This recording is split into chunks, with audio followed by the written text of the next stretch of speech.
Hello everyone, welcome to my channel So Delicious. Today's recipe I'm going to teach you how to make perfect spongy dhoklas. So without any further ado, let's start.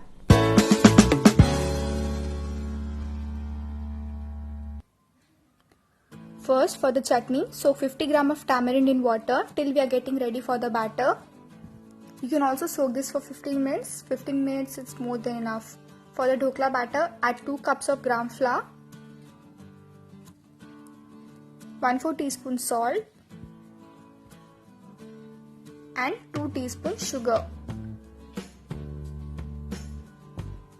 Now I'm adding 1/3 cup of curd. 1/3 cup is little more than 1/4 cup and little less than half cup for your easy understanding. Add 2 teaspoons of vinegar. You can also squeeze half lemon instead. Now this is half teaspoon of turmeric mixed in 2 teaspoons of water.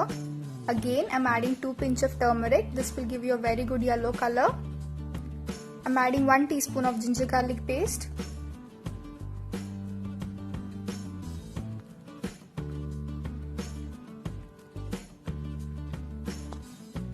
Add water accordingly and bring the batter to flowing consistency, just like this. Now take a bowl, add 3 teaspoons of oil,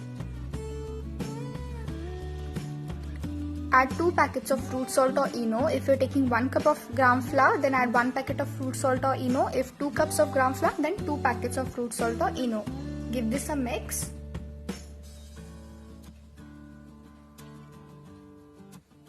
Pour it to the batter and give a very gentle mix. Immediately pour this into a greased tin, or you can use any steel tiffins. Do not keep it out for too long. As soon as you pour it into the tin, transfer it into your steamer. Now mind you, I've preheated the steamer on high flame for 3 minutes. Now I'm going to steam this dhokla for approximately 20 to 25 minutes on medium flame. Cover the steamer and steam this. Till then, let's make chutney. For the chutney, I've taken 100 gram of crushed jaggery. For your easy understanding, the amount of jaggery should be double than that of tamarind. Add the soaked tamarind. Add half teaspoon of red chili powder, half teaspoon coriander powder. Add 2 tablespoons of water. I'm using the water in which I had soaked the tamarind, and grind it to smooth paste. The tamarind chutney is ready. You can also add 2 to 3 teaspoons of water to it, as the chutney is for dhokla, so you can keep it little bit thin. Now moving on to the tadka or syrup. Add 2 tablespoons of oil. Let the oil heat. Add 1 teaspoon of mustard seeds.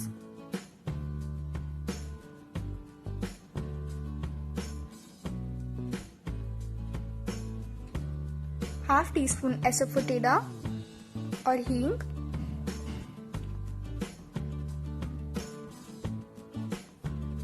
Ten to 12 curry leaves. I'm going to add 2 green chilies into it. You can add more if you need. If you need a little bit more spicy, you can add more chili.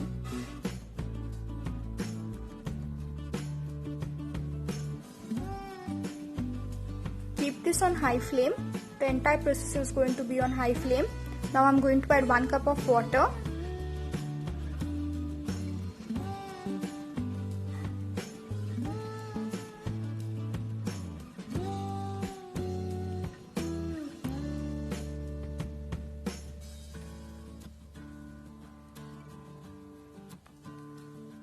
Add half teaspoon of salt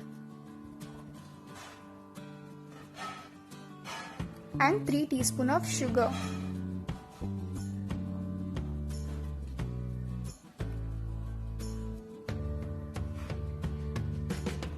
Stir this well. The flame should be on high.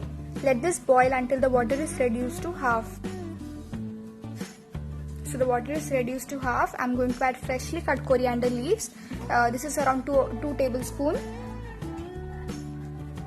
Give it a mix and the syrup is ready.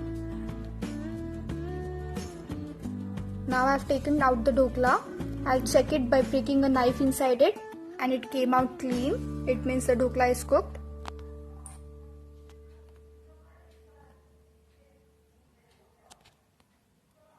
Add the syrup. I usually do not take out the dhokla out of the tin. You can. Do not worry, this will definitely not stick the pan and it will come out very easily. After adding syrup, keep it aside for 10 minutes.